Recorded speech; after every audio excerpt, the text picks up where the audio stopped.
ಅಯ್ಯಪ್ಪ ಸ್ವಾಮಿ ಶರಣಂ ಬೆಳಗಾವಿ ತೇರು ಸಂತಾನ ಭಾಗ್ಯವನ್ನು ಕಾಣದೆ ಶೋಕಗೊಂಡ ಶ್ರೀಪಂಕರೇಶನಿಗೆ ಕೊಂಡೆಯ ತೀರದಲ್ಲಿ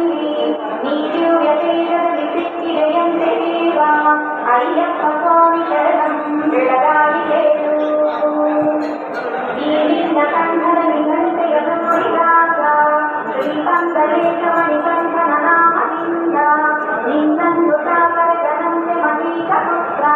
ಅಯ್ಯಪ್ಪ ಸ್ವಾಮಿ ಶರಣಂ ಬೆಳಗಾವಿ ತೇರು ಶ್ರೀಪಂಕರೇಶನಿಗೆ ಕೈವಕವಾಗಿ ನೀನು ಅಯ್ಯಪ್ಪ